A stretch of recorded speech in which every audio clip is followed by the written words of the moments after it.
Muy buenas tardes, respetable licenciado, compañeros.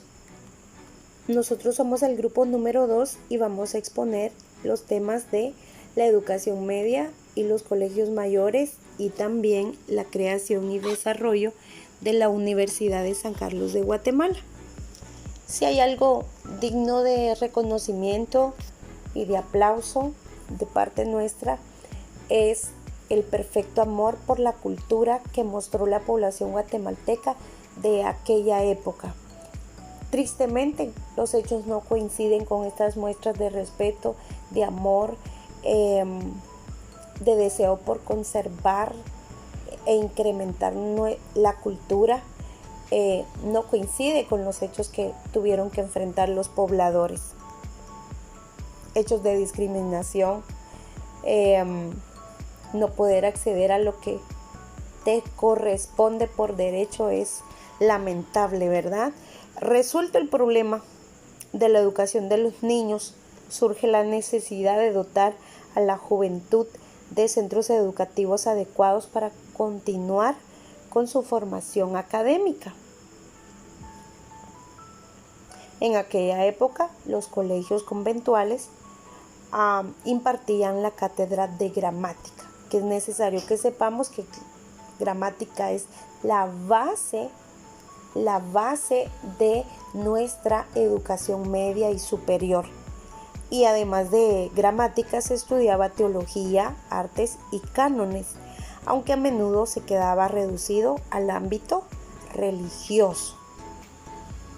Es decir, se impartían estos cursos, sí, pero terminábamos siempre envueltos en la evangelización y castellanización que hacían los españoles con los estudiantes. El predominio de la escolástica dentro del aula colonial limitó grandemente el desarrollo de la cultura y el incremento científico. Recordemos que era la Iglesia Católica quien administraba la educación y eso limitó mucho el desarrollo de la cultura, porque quien autorizaba la creación de una escuela, de una cátedra, de la plaza de un preceptor o profesor era el rey, ¿verdad? O la corona española. Entonces llevaba mucho tiempo lograr la autorización de una cátedra y mucho tiempo después lograr la autorización de un salario para el preceptor o profesor de la misma. Como dije antes, la gramática es la primera piedra de la educación media y se conoce como el primer preceptor de gramática latina en la ciudad de Guatemala al señor Francisco de Pedrosa. También la historia registra el nombre del licenciado andino, docto en latín y en griego.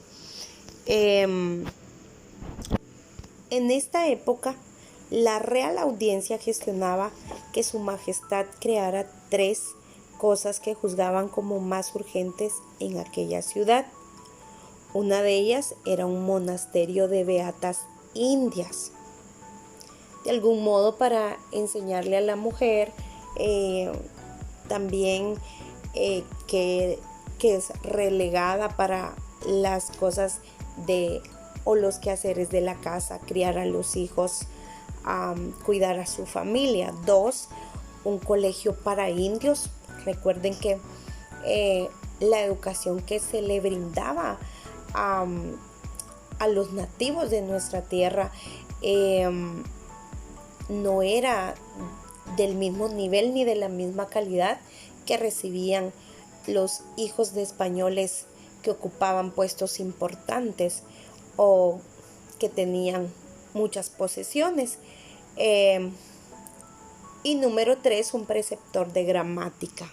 Eran las 3 cosas que ellos consideraban urgentes y estaban constantemente haciéndole llegar estas solicitudes al rey.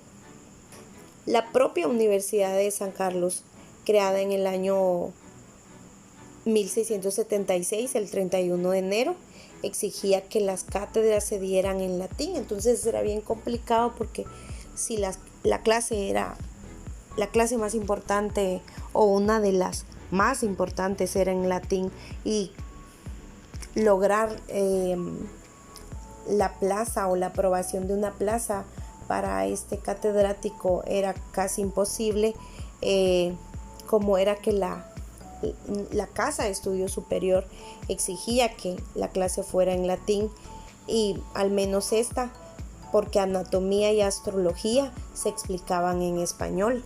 Entonces, lo que sucedía en muchos de estos colegios mayores en aquella época era que muchas veces se veían en la necesidad de cerrar sus puertas al tener muy pocos recursos o ninguno para poder cubrir las necesidades, salarios de las personas que laboraban dentro de la institución. Entonces, aunque la corona autorizara la cátedra o la plaza, pero si no autorizaba el salario, era como, bueno, que la iglesia